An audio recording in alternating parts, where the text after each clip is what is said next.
Today, we're going to be taking some old, nasty fishing lures and giving them a new life by melting them all down and injecting them into new soft plastics. Once we've got our brand new fishing lures, we're going to take them out and do some bass fishing. But we're going to have to watch our backs because we're not the only predators in these waters. And trust me, no one could have predicted just how effective these fishing lures would be. With any luck, we'll have some big enough to bring home and cook because I've got a brand new recipe that I've been dying to try out. And don't forget to stick around to the end because I've got a major announcement for the channel.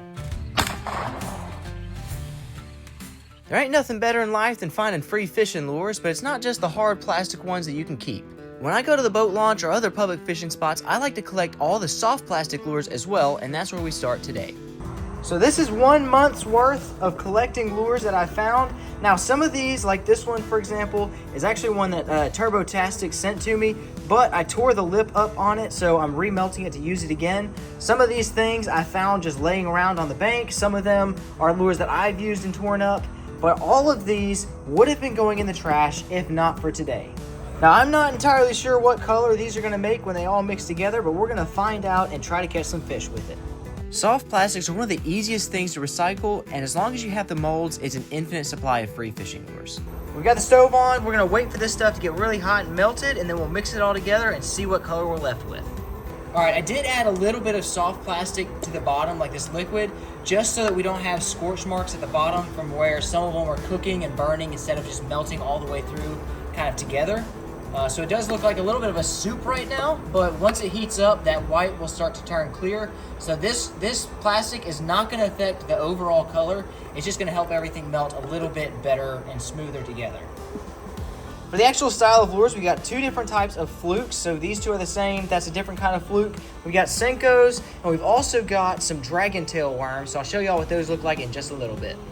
I'm really interested to see what the texture is going to be like because this is a bunch of different types of soft plastic all kind of mixing together. So we'll have some harder plastic, some softer plastic, and who knows what kind of consistency this stuff's going to have. It's only been a couple of minutes. You can already see some of this stuff is starting to liquefy. That bottom is getting a lot hotter than the rest, so I gotta keep it stirred up. If you leave it sitting for too long, you'll scorch the bottom of it, and you really don't want that to happen. So I'm kind of having to continuously stir this around, kind of like you're cooking like a roux or something. All right, a few more minutes in. It is looking real nasty and slimy. That temperature's rising fairly quickly. And as you can tell, some of these things are starting to lose their shape. It's starting to look a whole lot more like a nasty sludge rather than a bunch of separate lures.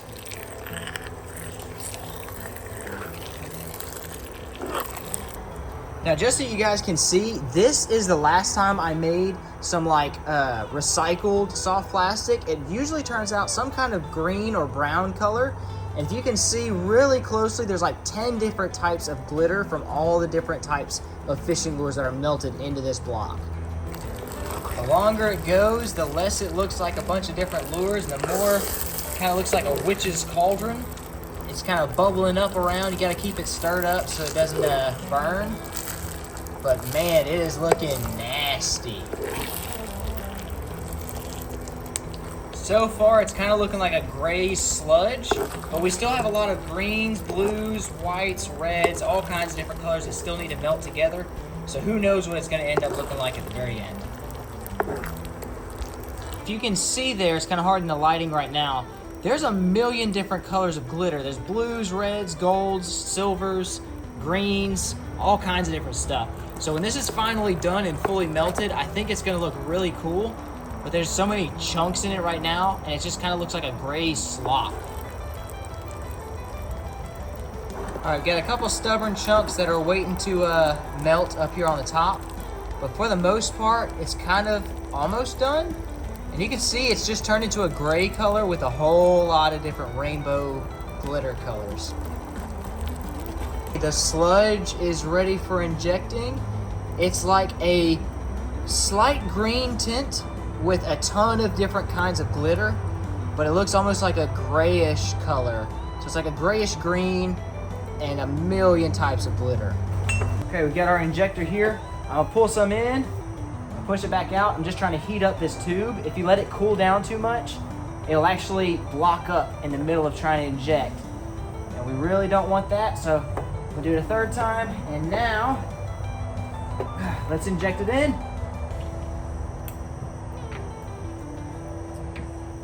And you always want to add a little extra on the top because it's going to suck down a lot of that soft plastic into the more intricate parts. And so you want to make sure, don't want any air bubbles. But you want to make sure that you have enough to fully coat all of the inside of the mold and spill over a little extra so it sucks it all down in there. And now we wait. So as you can see here, it is very hot, so I'm not going to touch it. It does have a greener tint to it when it's out of the pot, and you can just see all of those little tiny flakes of different glitter. I mean, it's got like 20 different types of glitter. And now that I'm looking at it with it a little bit thinner, it would probably be great for some crawfish or bottom water fishing, but we're going to go ahead and start off with the flukes, see how they turn out, and then maybe we'll pour some other types. All right, we're going to go ahead and start peeling off some of this. Now I've got some other ones clamped up and ready. We got some crawfish molds set up. So if these turn out pretty good, we'll do some crawfish molds as well, and we'll pretty much be done and ready. All right, and one was over here. There we go, they turned out pretty good. It looks like no air bubbles. They all got this like brownish green color and all those crazy colors of glitter. Let's open up the flukes. Oh gosh, this thing's stiff. All right, no air bubbles. They all look like they turned out pretty good, and that color works really well. Next up is the Senkos. Pretty classic. I think this is gonna be a really good Senko color. So far, I've had no issues with air bubbles in them. There's like one teeny tiny air bubble right here, but that's been the only one. I'll remelt that one. But for the most part, these things have been doing really well. One thing I was kind of concerned about was maybe having blockages, and that would cause issues with the molds. But it seems like everything's been doing really well so far. Last one. See, that's kind of what I was expecting. So this one did not pour at all. There must have been a clump in it. But these other ones seem to have done pretty good. I'm not feeling any air bubbles in it. Pretty good. So we missed one, but the rest of them seem to have worked just fine. My countertop may look like a mess, and that's because it is. This is just absolute chaos. So we've got a creature bait, we've got some realistic crawfish, some brush hogs, and then we've got some other types of crawfish right over here. Okay, starting off with the creature baits. I want to make sure we put quite a bit of extra fill in that. A little crawfish. This thing is getting very hot. If you don't have really good gloves, this can be a very bad day. So I would highly recommend, if you're deciding to get into this stuff, invest in some good gloves. You will not regret it, but you will regret it if you don't. Last round worked really well. We didn't have hardly any mess ups. This time I know for sure we got at least one mess up right here, but otherwise everything else is looking pretty good. We're gonna go ahead and check these suckers out. And let's crack these suckers open. Oh, sweet. If there's no air bubbles, this is a perfect pour. I'm not feeling air bubbles. Usually the top ones are the ones that are gonna have those air bubbles. And these are all clear, so we've got some awesome little brush hogs. Now for the realistic crawfish. Boom, perfect. I don't see any air bubbles. Let me go ahead and inspect them. This is like a slightly softer type of plastic. It's not like really soft, but it's not hard. So I guess we must have had a lot of soft ones in there to kind of offset that hardness. Next up, creature baits. These I have trouble sometimes with overpour, but it looks like we might have some perfect ones. Sweet. I really like the sound that these make. It's really weird.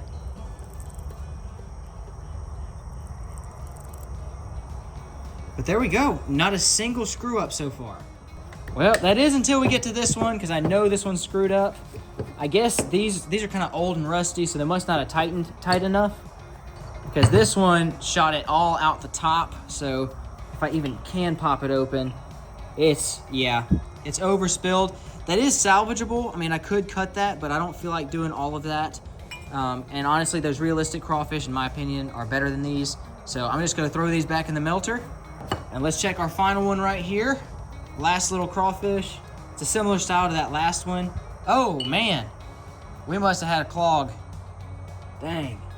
Okay, well, we still have quite a bit of plastic. I'm not gonna make any more tonight. I think tomorrow we're just gonna take these suckers out and see if we can catch some fish. I know you guys are tired of seeing me do bank fishing, so my buddy Robert decided to take me out on his boat, so y'all thank him in the comments because we're finally able to get on some big fish. These are the recycled ones that I was telling you about. When we first pulled up to the spot, Robert had already caught a fish first cast before I even started recording, so I was a little disappointed when this happened.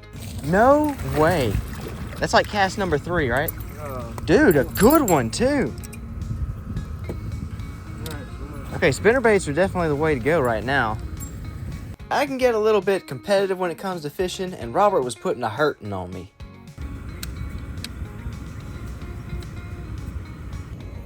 I'm gonna fish this side. That other side just ain't working. Guess when it's this shallow, they'll chase it up pretty far. Oh, there we go. There we go.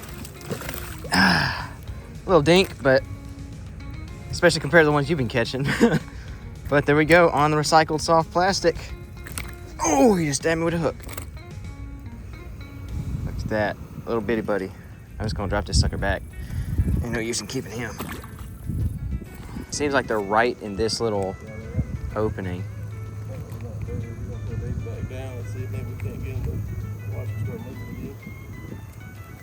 Oh, I just missed one. Dead gum. Oh, there it goes. Oh, dead gum, and it came back for it. Dang, man. That's aggravating. Ooh. Fishing reel's starting to fall apart. Might have to switch rods. Oh, I got 2 more. There we go. There we go.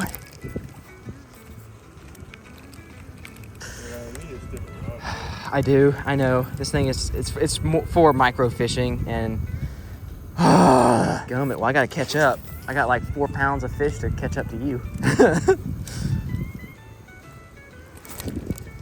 Dang it. Another one, dude. They're tearing it up over there. If you want to cast, I'm not gonna be offended. We gotta get these fish in the boat one way or another.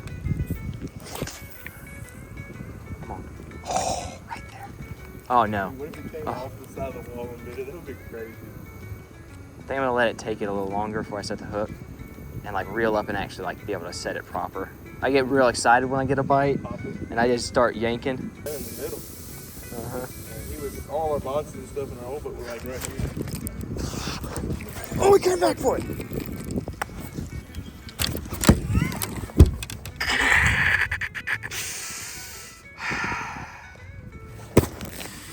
Dude, I am freaking tired of missing fish. This is just bite simulator. Gosh, dang it, dude. I just got my pole all wrapped up too. I didn't mean to crash out like that. It just happened. Dude, these things are tearing them up. If I could actually set the hook, I might just have to switch my rod and get the other one. This one's not meant for setting the hook on these big baits. It's good for treble hooks when you don't really have to yank so hard. Dead gummit, man. I missed another fish. I'm switching rods. There we go.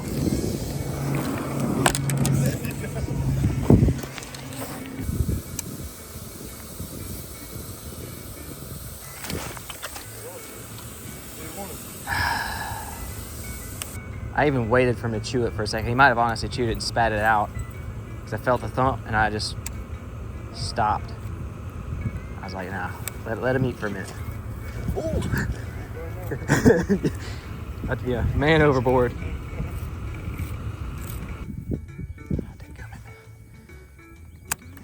So one thing I don't like about bait casters is backlash.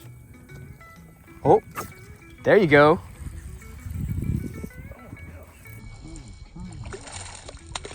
Oh, tragic. Now you know how I feel. Just 5 more misses and you'll catch up with me. Actually, 5 more where it bites it, you miss it, and then it comes back, bites it again, and then you still miss it. Then you'll be caught up with me. I should have had that. I think I had that like the whole bite and everything on camera too, so you'll be able to rewatch it in glorious 4K. That would have been a good cast too.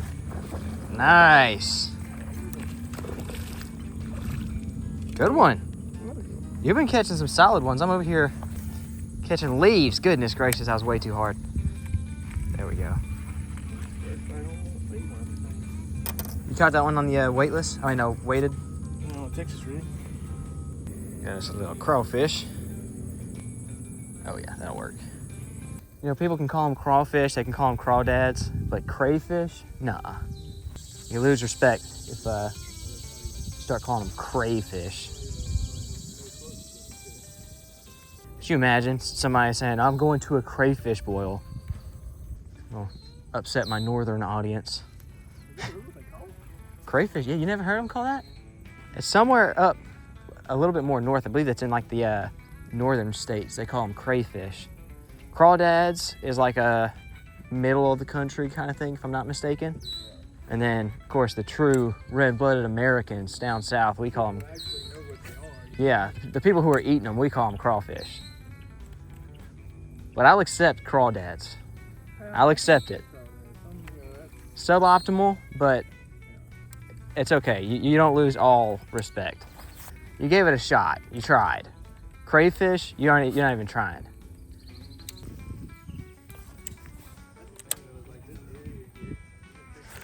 Oh, I had one. Yeah, he hit it as soon as it touched the water. I think it was a reaction bite.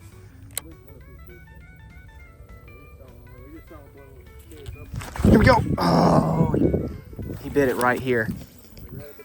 Yeah, right at the side of the boat. At first I thought it was grass, and then I felt thump, thump, thump. Got him! Got him! Oh, nice fish. Oh, goodness. Oh, nice fish. Let's go. I knew it. On the recycled crawfish. You ruined the bait, but that's okay. I'll remelt it. Wait, what do you think that is? Solid 2? 2.5? I would say so. I got a scale. Look at that. Sweet.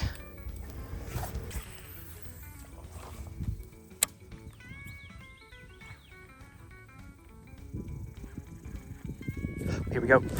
Oh! Oh, did you see it? That was a dink, but he came out of the water. He hit it.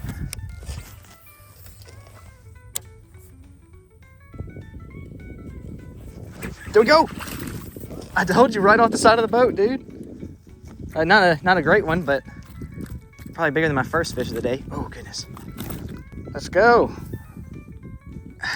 Kind of a dink. Goodness gracious, he hooked good. Right off the side of the boat. I don't think I'm gonna keep him. He's not worth the effort. We'll let him grow up. Okay, because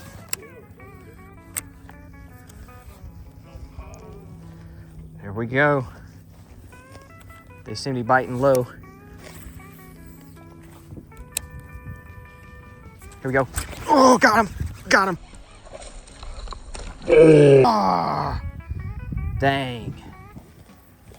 Oh, well, brush hog got a bite at least. Good one. I mean, it was a small bass, but it was a good bite, you know. Oh, dang it. He was right there on that bank every single time, dude.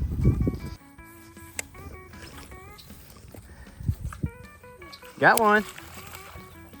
Good one? That's all right. Not a monster. You were playing with your phone?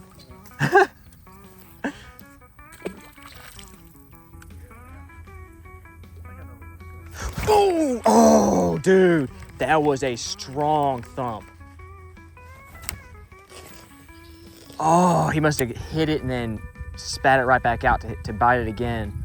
That could have been a redfish. Like, that was strong. I thought I was about to hit my new PB. See, this kind of stuff I'd usually fish a crankbait.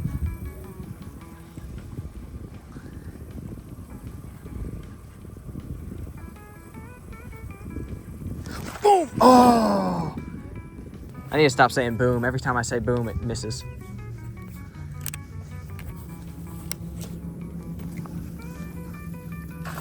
Oh, sweet. That's a good one. Huh?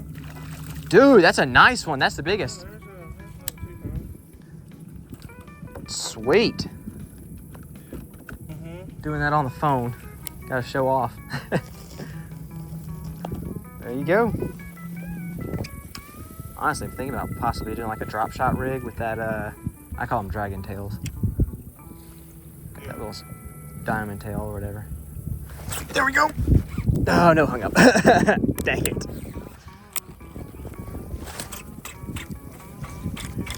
Dude, I thought so too. I was like, oh, that's the biggest. Nope. I must be hung good too. Oh, got it. Dude, that's a monster. That's like a 11-footer. Holy crap. Dude, that sucker's huge.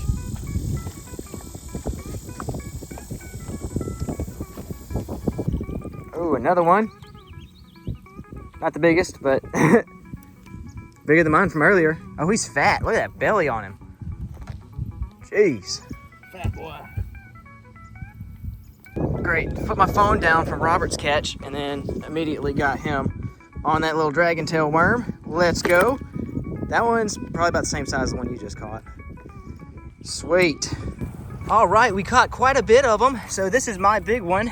None of the other ones I kept because mine were too small. And then we got quite a few. Robert kind of cleaned the floor with me today, but I'm gonna say it's because he was on the front of the boat and I was in the back. So we're gonna go with that. But there we go. That's the biggest fish of the day. Probably close to 3 pounds. I'm gonna say it's probably closer to 2.5. But we're gonna round up and say it's 3 pounds. I'm gonna go ahead and clean these guys up and we're gonna cook them a special way that my dad taught me. Got you some food. Oh, look at that.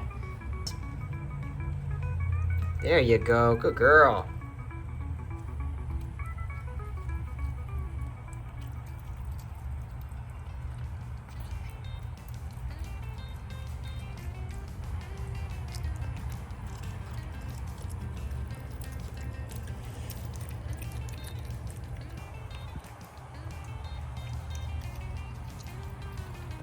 All right, we got a big bag of bass meat. So you guys let me know what your favorite recipes are for bass. We're gonna do a fire cooked bass here in a minute, but first, let's go check out those fishing lures.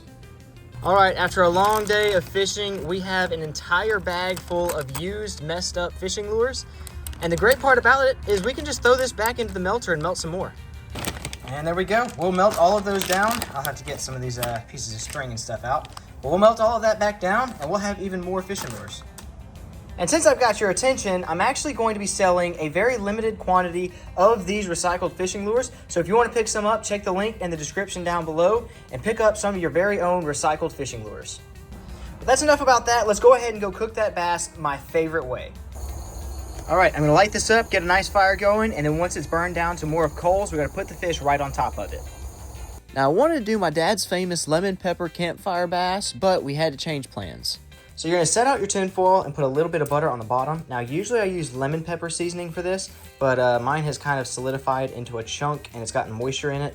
If y'all guys have any idea how to keep stuff like this from getting moisture every time we get lemon pepper, this happens. So instead, we're gonna try something new and we're gonna try some garlic parmesan seasoning. So first, I'm gonna put some seasoning over the actual butter itself. This is all gonna melt and kind of cover the fish while it's cooking. Next, I'm gonna lay the fillets down on top. Just gonna kind of like stack them side by side like this, right on top of that butter. All right, also caught a little crappie, so I'm gonna put those on top of there as well. We're gonna cook it all at the same time. We're gonna hit it with another layer of seasoning on the top. It's not wanting to come out properly, there we go. And then, since we're doing a garlic parm, I'm gonna actually try and put some cheese on top. Never cooked it like this before, but you know, we are out of certain ingredients, so we're just gonna improvise and see if this actually turns out pretty good. Yeah, that wasn't nearly enough cheese. We're gonna put a little more cheese on there. Can't hurt to put a little extra, you know. All right, final step. We're gonna wrap this sucker up real tight, and we're gonna go put it on the coals of a fire. We got the butter on the bottom, we got the fish up on top, and the cheese on top of that. We're gonna put this on some coals and let it cook for, I don't know, I let it cook for a good little while until I hear it sizzling, and then I take it out and check it. So I don't really do things by the book. There's no recipe book. I just kind of throw things together, and it turns out pretty good most of the time.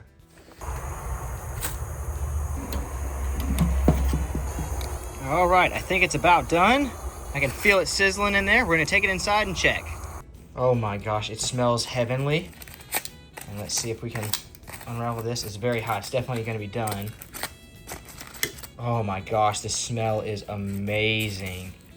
It may not look that good, but it smells awesome. Oh my gosh. Okay, so Here's what we got. I added a little bit more cheese on top just because I can. Oh my gosh. Dude, that's better than lemon pepper. 100% better than lemon pepper. Mmm. That's a 10. Mmm. Oh my gosh. This is my new favorite way. Like, even, I think this is better, this is definitely better than fried. This is awesome. You can get a little cheese pull action. Oh my gosh. Let's see here. Ooh, look at that. Oh yeah. I'll make sure I keep that cheese. Goodness gracious. There we go. Oh my gosh. All right, so just a little quick recap in case you want to make this at home. A little bit of butter and some tin foil. Sprinkle some of that seasoning on it. I don't know where we got that seasoning. Somebody gave that to us. So probably Walmart or something. But anyways, that seasoning, some Mexican blend cheese on top, and then a little bit more of that seasoning on top of that. Dude, this is the best fish that I think I've ever cooked at home for myself. Mmm. One last little bite. Mmm.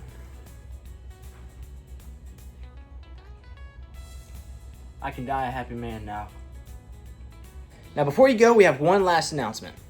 When I made all those lures, I made a ton of extras. We even made some specialty colors. We've got some gold, we've got some blues down here, and we've even got like this maroon color. But we've also got a ton of that recycled plastic. We've got those flukes, we've got brush hogs, we've got those dragon worms, creature baits, we've got these Senkos that have like a split tail. We got some giant 8-inch worms, and of course some of those awesome crawfish. I've only got a limited stock though, so what you see is what's going to be available. If you want to buy some of these for yourself and have a little piece of channel history, go into the description and check out my Etsy shop. I also have a few of these hats and some t-shirts left, but there's very, very few of those, so if you want to get those, you're going to have to act fast. But anyways, guys, I'll see y'all in the next video. As always, Jesus loves you, I love you, and have a great day. Don't forget to pick up your lures, and I'll see y'all in the next video.